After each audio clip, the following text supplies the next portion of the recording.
Assalamualaikum warahmatullahi wabarakatuh. Ketemu lagi di analisis gravimetri.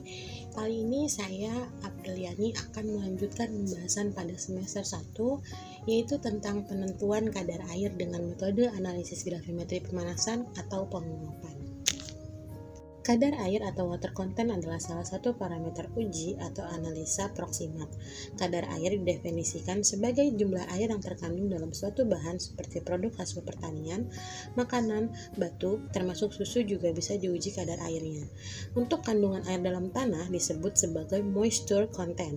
Jumlah kadar air tersebut dinyatakan secara volumetrik berdasarkan volume ataupun gravimetrik berdasarkan massa atau bobot. Pada prinsipnya, untuk mengetahui jumlah air yang terkandung dalam bahan, yaitu dengan menghitung bobot sampel awal yang mengandung air dengan bobot sampel akhir yang telah mengalami pengeringan, yaitu menggunakan oven pada titik didih air yakni di atas 100 derajat Celcius. Biasanya, alat laboratorium yang digunakan adalah neraca analitik dan oven. Mengapa harus melakukan analisis kadar air? Analisis kadar air merupakan analisis paling penting dan paling luas penggunaannya dalam pengolahan maupun pengujian pangan. Kadar air ini berkaitan dengan kualitas dan stabilitas dari suatu bahan pangan. Contohnya biji-bijian dengan kadar air yang tinggi ternyata mudah rusak oleh jamur, pemanasan, serangga, hingga timbul resiko perkecambahan. Kadar air itu perlu diketahui dalam penentuan nilai gizi bahan makan dan untuk memenuhi standar komposisi serta peraturan pangan. Salah satu contoh peraturan pangan adalah SNI. Di bawah saya lampirkan SNI tentang susu kental manis, di mana menginfokan bahwa dalam suatu susu kental manis kadar airnya harus sekitar 20-30%. Artinya jika kadar airnya melebihi dari kadar tersebut, berarti susu kental manis tersebut tidak memenuhi syarat.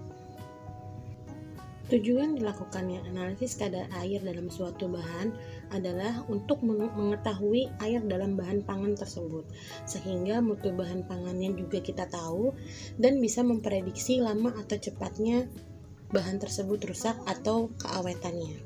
Sementara fungsi air dalam bahan pangan adalah sebagai medium reaksi, sebagai pelarut, dan sebagai pendispersi. Nah, air dalam bahan pangan terdapat dalam 3 bentuk, yaitu yang pertama, air terikat secara fisik. Yang kedua, air terikat secara kimia. Dan yang ketiga, air bebas. Cara penentuan kadar air terbagi menjadi 2. Cara yang pertama adalah cara langsung, yaitu bahan dipanaskan, lalu uap air yang terjadi dilewatkan tabung yang berisi bahan higroskopis yang tidak menyerap gas lain. Berat tabung ditambah isi sebelum dan sesudah uap diserap menunjukkan jumlah air. Yang kedua ada cara tidak langsung, di mana bahan dipanaskan pada suhu dan waktu tertentu sehingga air bahan menguap. Kadar air dihitung berdasarkan berat atau selisih bahan sebelum dan sesudah pemanasan. Cara tidak langsung ini banyak dipakai karena sederhana, cepat, dan cukup memberi gambaran.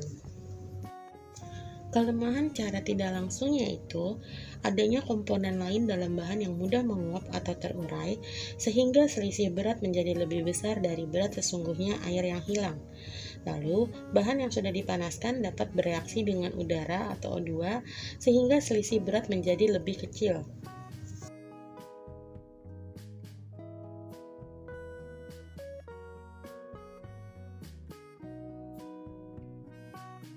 Lalu bagaimana cara mengatasinya? Caranya adalah dengan melakukan pembakuan cara penentuan kadar air tersebut yang meliputi suhu, lama pemanasan, berat bahan yang dipanaskan, dan sebagainya.